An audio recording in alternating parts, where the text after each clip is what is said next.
द्वितीय। आज हम बीए द्वितीय वर्ष के द्वितीय पत्र में जो कालिदास रचित जो अभिज्ञान शाकुंतलम नामक नाटक है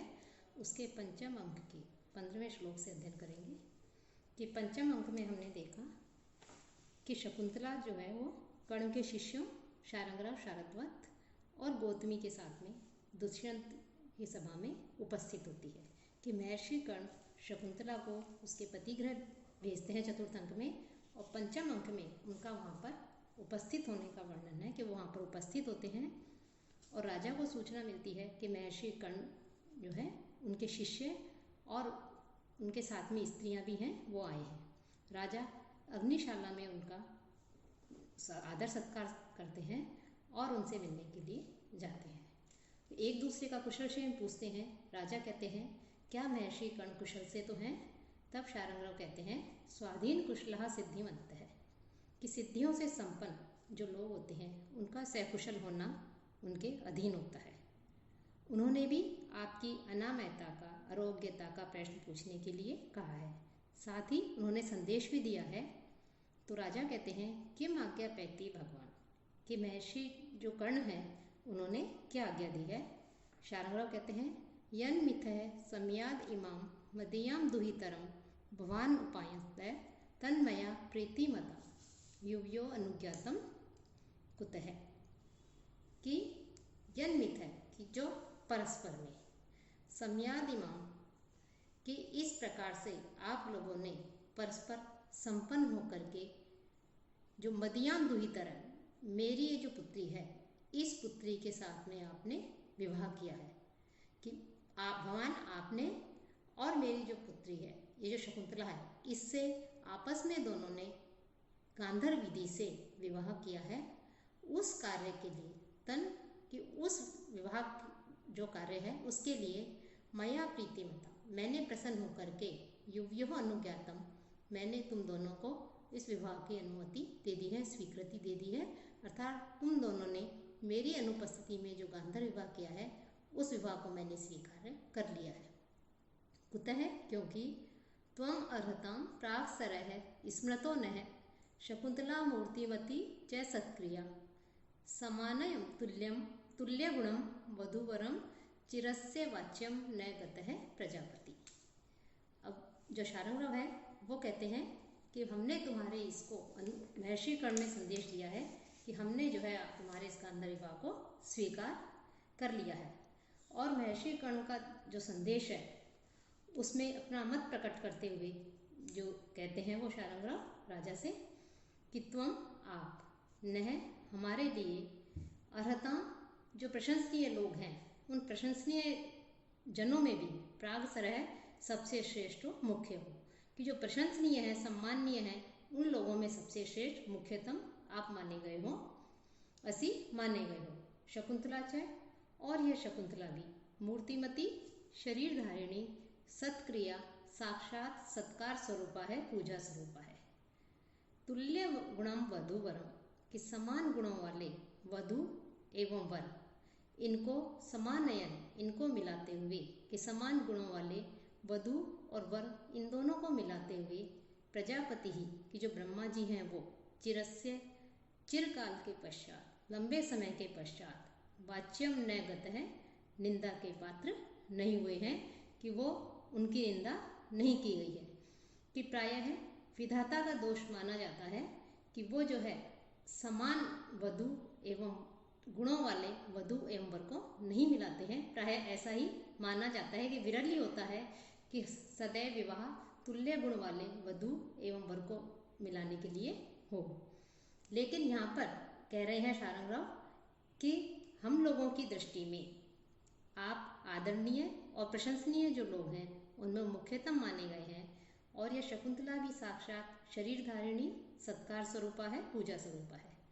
इस तरह से आप दोनों ही श्रेष्ठ गुणों से युक्त हैं, संपन्न है। तो श्रेष्ठ गुणों वाले आप दोनों वर और वधु का मेल अर्थात आप दोनों का विवाह करा करके जो विधाता हैं जो ब्रह्मा जी हैं उन्होंने भी अत्यधिक प्रशंसनीय कार्य किया है। कि आज तक लोक में विधाता की ब्रह्मा की इसलिए निंदा होती थी कि वह कभी भी समान गुण वाले वर वधु को नहीं मिलाते थे, कि वो विरल ही लोग होते थे हैं कि जो सदैव जो है तुल्य गुण वाले वधू एवं वर का विवाह होता है। लेकिन यहाँ पर आप दोनों समान गुण वाले हैं और आप लोगों का विवाह करा करके विधाता ने भी प्रशंसनीय कार्य किया है कि दुष्यंत और शकुंतला इनके जो विवाह है उस विवाह संबंध को करा करके विधाता भी प्रशंसा के पात्र बन गए हैं। यहाँ पर वर और जो वधू है अर्थात दुष्यंत और शकुंतला है, इन दोनों की एक साथ प्रशंसा की गई है और विवाह नामक जो संस्था है उसकी भी सार्थकता पर प्रकाश डाला गया है कि सामान्यतः विवाह समान गुण वाले वधू एवं वर को मिलाने के लिए होता है, पर प्रायः ऐसा विरल ही होता है और यही विधाता का भी दोष माना जाता है। लेकिन शकुंतला और दुष्यंत के विवाह में ब्रह्मा जी ने समान गुण वाले वर वधू को मिला करके प्रशंसनीय कार्य किया है। तो लंबे समय से जो ब्रह्मा की निंदा हो रही थी वो निंदा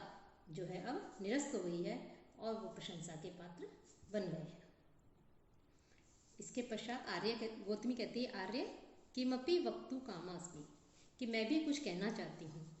न में वचन अवसरो अस्ति, लेकिन यह उचित अवसर नहीं है मेरा बोलने का, लेकिन फिर भी मैं कुछ कहना चाहती हूँ। कथमिति, क्योंकि न अपेक्षितो गुरुजनो अनिया त्वया पृष्ठो न बंधुजनः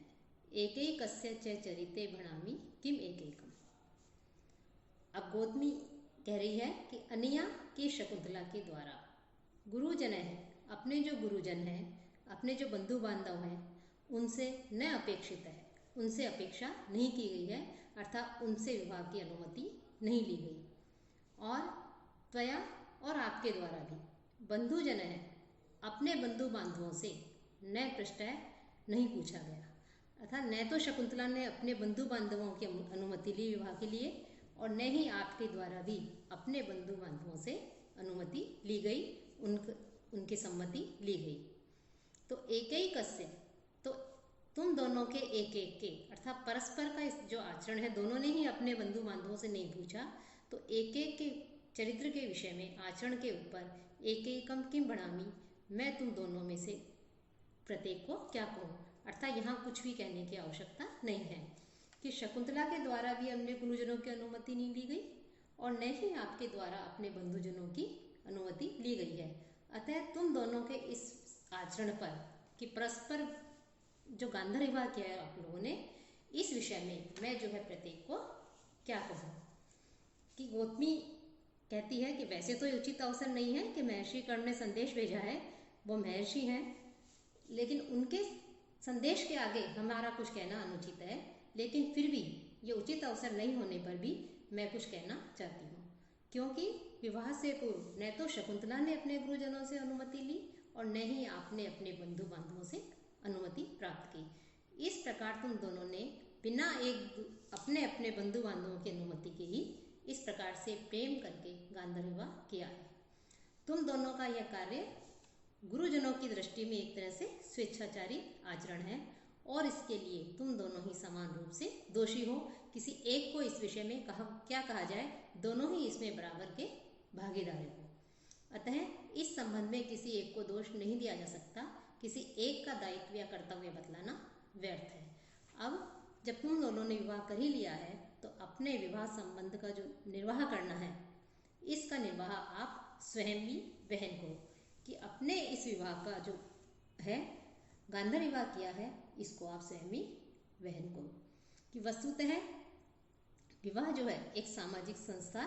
मानी जाती है। वैसे तो भारतीय संस्कृति में 8 प्रकार के विवाह कहे गए हैं, लेकिन सामान्यतः जो उसमें जो ब्रह्म विवाह है उसे ही सबसे अधिक श्रेष्ठ माना गया है। गांधर्व विवाह को भी अनुमति दी गई है, लेकिन सबसे श्रेष्ठ ब्रह्म विवाह माना गया है। कि विवाह जो संस्था है उसको चलाने के लिए वर एवं वधू इन दोनों को के जो पक्ष हैं, उन पक्ष के बंधु बांधवों से अनुमति लेकर के ही विवाह संपन्न करना एक तरह से आवश्यक बताया गया है। जो कवि कालिदास है वो भी इसी व्यवस्था के पक्षधर है। लेकिन जो गांधर्व विवाह है, यद्यपि इसको जो है मान्यता प्राप्त थी, लेकिन इस विवाह में वर वधू स्वेच्छा से निर्णय लेते हैं। यहाँ भी इसी प्रकार से स्वेच्छा से निर्णय लेकर के उन्होंने विवाह किया है। तो गौतमी कह रही हैं कि आप दोनों ने समान रूप से एक दूसरे के प्रति आकृष्ट होकर के जो स्वेच्छाचारी आचरण किया है, जो गांधर्य विवाह किया है, इसके लिए आप दोनों ही परस्पर एक दूसरे के दोषी हैं। एक दूसरे के संबंध में किसी एक का दायित्व बताना जो है व्यर्थ है। अब विवाह कर ही लिया है तो इस विवाह संबंध का निर्वाह भी आपको स्वयं ही करना है। फिर शकुंतला कहती है आत्मकथन मन ही मन में, किम नु खलु आर्य पुत्रो भणति। अब कहती है कि देखते हैं कि अब आर्यपुत्र अर्थात जो महाराज जो दुष्यंत है, अब वो क्या कहते हैं। राजा किम इदम उपनिषतम, कि यह अचानक से क्या उपस्थित हो गया है कि राजा जो दुष्यंत है वो दुर्वासा ऋषि के श्राप के कारण शकुंतला के साथ में जो उन्होंने गांधर्य विवाह किया था वो भूल चुके हैं उस विवाह को, और शकुंतला को भी भूल गए हैं। तो जब उन्हें यह कहा जाता है कि आपने जो है इस शकुंतला के साथ में गांधर्य विवाह किया है, तो राजा आश्चर्य से कहते हैं कि एकदम से कि ये क्या हो रहा है, कि मेरे सामने किस लिए उपस्थित की गई है, अर्थात मैंने इससे विवाह नहीं किया, मैं इसे जानता नहीं हूँ, तो ये मेरे सामने क्या उपस्थित किया जा रहा है। शकुंतला आत्मकथा मन ही मन में, पावकह खलु वचनोपन्यास है, कि ये जो महाराज हैं अपने पति के लिए, दुष्यंत के लिए कह रही हैं, इन्होंने जो कहा है तो इनके कहने का जो प्रारंभ है, कथन का जो आरंभ है, वो ही अग्नि के समान कैसा है, दाहक है, जलाने वाला है। कि इनका वचन जो है वो एक इस प्रकार से क्या है, जलाने वाला है। कि ये राजा जो है इस प्रकार से कैसे कह रहे हैं, जैसे अग्नि जलाने के लिए से दाहक होती है, जला देती है, सबको नष्ट कर देती है, वैसे ही राजा के जो ये कहे कि ये क्या है, कि मेरे सामने क्या उपस्थित हो गया। इन वचनों को सुनकर के शकुंतला आश्चर्यचकित हो जाती है, व्यथित हो जाती है, और कह रही हैं कि इनके वचन तो अग्नि के समान दाहक हैं, जलाने वाले हैं। शारंगराव कहता है कथम इदम नाम, कि आप यह कैसे कह रहे हैं,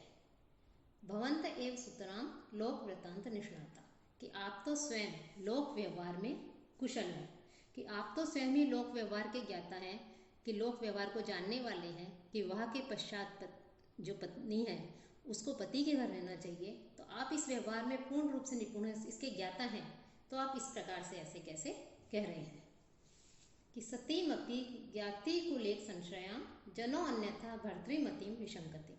अतः समीपे परिणेतु इष्यते प्रिया अप्रिया वा प्रमदा स्वबंधुभिः। कि भर्तृमति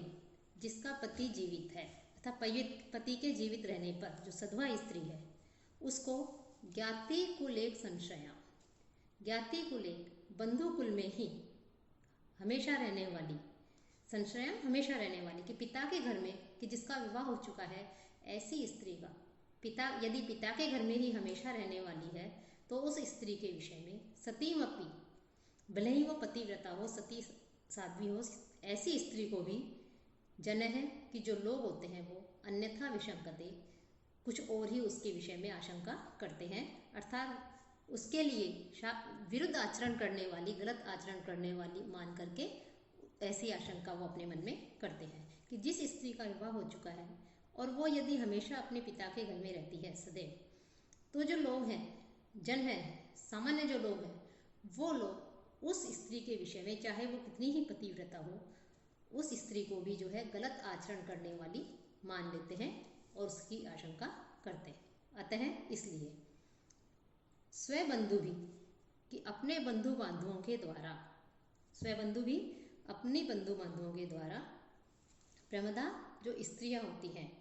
वो युवती स्त्री प्रिया अप्रिया हो, पति को प्रिय हो या अप्रिय हो, कि यदि उस जिसका विवाह हो चुका है वो स्त्री अपने पति को प्रिय हो या अप्रिय हो, लेकिन हमेशा ही उसे परिणेतु हो, अपने पति के समीपे पास में ही, इष्यते देखना चाहते हैं, उसके पास में ही रखना ही उचित समझते हैं। कि पति के जीवित रहने पर यदि कोई स्त्री जिसका विवाह हो चुका है वो अपने पिता के घर में रहती है, तो ऐसी पतिव्रता स्त्री को भी लोग अन्यथा समझने लगते हैं, अर्थात उसे एक दुराचरण की आशंका करने लगते हैं। अतः वधू के जो बंधुजन हैं उनका यह कर्तव्य है, उनके द्वारा वह युवती जिसका विवाह हो चुका है, वो स्त्री चाहे प्रिय हो या अप्रिय हो, उसे उसके पति के पास ही रखना जो है उचित समझा जाता है। कि राजा दुष्यंत जो है शाप पर शकुंतला के साथ किए गए गांधारी विवाह को भूल जाते हैं। इसलिए जब वो कहते हैं कि ये मेरे सामने क्या उपस्थित किया जा रहा है, विवाह नामक वृतांत, तब शार्ंगधर कहते हैं कि आप तो लोक व्यवहार के ज्ञाता हैं, अतः आप ये अच्छी तरह जानते हैं कि जिसका विवाह हो चुका है ऐसी स्त्री यदि हमेशा अपने पिता के घर में रहे तो सती साध्वी या पतिव्रता होने पर भी उस पर दुराचरण की आशंका की जाती है। इसलिए उस स्त्री को जो है, जब उसके बंधुजन हैं, भाई बंधु बांधव है, उसे हमेशा उसके पति के पास ही रखना उचित समझते हैं, चाहे वो अपने पति को प्रिय हो या अप्रिय हो, उसी के पास में इस प्रकार से रहना चाहिए। किस श्लोक में कि प्राचीन काल में जो प्रथा चली आ रही थी, परंपरा चली आ रही थी, जो लोक व्यवहार था, उसका संकेत भी मिलता है कि जिसका विवाह हो चुका है उस स्त्री का पति गृह में ही रहना उचित है। वह लोकापवाद से यदि बचना चाहे तो उसे पिता के घर में अधिक समय तक नहीं रहना चाहिए। तो इस प्रकार से उस समय के जो लोक व्यवहार है उसका वर्णन भी यहाँ पर, उसका संकेत भी यहाँ पर किया गया है। राजा कहता है किम च अत्र भवति मया परिणीत पूर्वम, कि किए हुए कि किम च अत्र भवति, क्या मैंने कभी इस स्त्री के साथ में मया मेरे द्वारा परिणीत पूर्वक पहले कभी विवाह किया है, कि क्या मैंने कभी इस युवती के साथ में पहले विवाह किया है। शकुंतला से विषादम, विषाद पूर्वक, बड़े दुख पूर्वक, आत्मकथा मन ही मन में, हृदय सांप्रतम ते आशंका, यह हृदय तुम्हारी आशंका उचित है। किम कृत कार्य द्वेषो धर्मम प्रति विमुखता कृतावज्ञता। जब शार्ंगधर कहते हैं कि किम कृत कार्य द्वेष है, क्या कृत कार्य द्वेष है, किए गए कार्य के प्रति अरुचि, धर्म प्रति विमुखता और धर्म का आचरण अर्थात कर्तव्य पालन के प्रति विमुखता, उससे विमुख हो जाना, और कृतावज्ञा और किए गए कार्य का जानबूझकर अनादर करना। कि इस प्रकार से जब शार्ंगधर बोलता है तो राजा बीच में ही कहते हैं कुतो अयम असत कल्पना प्रश्न है, कि दूषित कल्पना पर आश्रित यह प्रश्न कैसे उपस्थित हुआ, कि दूषित कल्पना के ऊपर आश्रित यह प्रश्न कैसे उपस्थित हुआ है, अर्थात इस कथन से मैं अपने आप को अपमानित महसूस कर रहा हूँ। तभी शार्ंगधर कहता है, उनकी बात नहीं सुन करके अपनी बात को पूरी आगे बढ़ाते हुए कहते हैं मूर्छन्ति अमी विकारः प्रायेण ऐश्वर्य मत्तेषु, कि अमी विकारः, कि ये जो मन के विकार हैं, ये मन के विकार या दोष, प्रायेण, कि ये मन के विकार या जो दोष हैं ये प्राय है ऐश्वर्य मत्तेषु, वैभव के कारण जो मदांध जो लोग होते हैं, मदमस्त जो लोग होते हैं, उनमें प्राय है मूर्छन्ति, बढ़ते रहते हैं, उनमें ये पाए जाते हैं। कि राजा जब कहते हैं कि क्या मैंने कभी इससे विवाह किया था, तब शार्ंगधर को क्रोध आ जाता है और वो आवेश में आकर कहते हैं कि ऐसा कहकर आपने अपने द्वारा पूर्व में किए गए कार्य के प्रति अरुचि क्यों दिखा रहे हैं, अर्थात आपने शकुंतला से गांधार विवाह किया था और अब आप उसमें अरुचि क्यों दिखा रहे हैं, और अपने कर्तव्य पालन से विमुख क्यों हो रहे हैं, कि अब आपको इस शकुंतला को पत्नी के रूप में यहाँ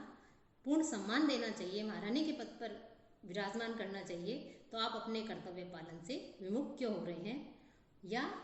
जानबूझकर आपने इस प्रकार से कार्य किया है और अब आपने उसको अनैतिक कार्य समझ करके अब उसका अनादर क्यों कर रहे हैं, कि जानबूझकर किए गए कार्य को भी समझ करके आप अब उसका अनादर क्यों कर रहे हैं। कि शार्ंगधर का यह कथन सुनते ही राजा बीच में उसे रोककर कहते हैं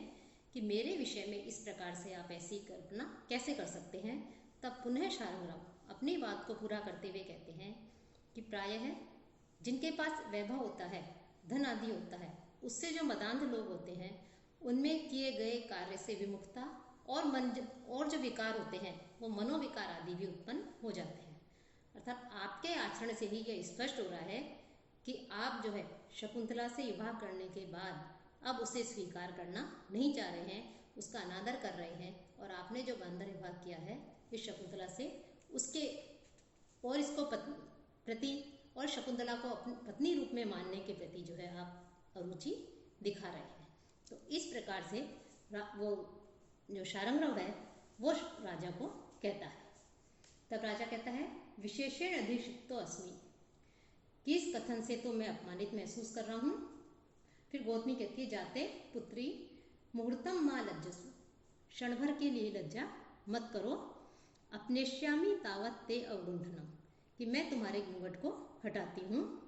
ततः त्वाम भर्ता अभिज्ञास्यसि, तब हो सकता है जिससे तुम्हारा पति ये तुम्हें पहचान लेगा। अतः शकुंतला ने घूंघट डाल रखा है, अवगुंठन डाल रखा है, तो राजा जो है, तो गौतमी कह रही है कि हो सकता है मैं तुम्हारा घूंघट हटा देती हूँ और तुम्हारा जो है मुख देख करके, तुम्हारे को देख करके इस राजा को कुछ याद आ जाए कि इसने जो है तुम्हारे साथ में गांधार विवाह किया है। तो इस प्रकार से यहाँ पर गौतमी शकुंतला को जो है घूंघट हटाने के लिए कहती है। इति यथोक्तम करोति, ऐसा कहके वैसे ही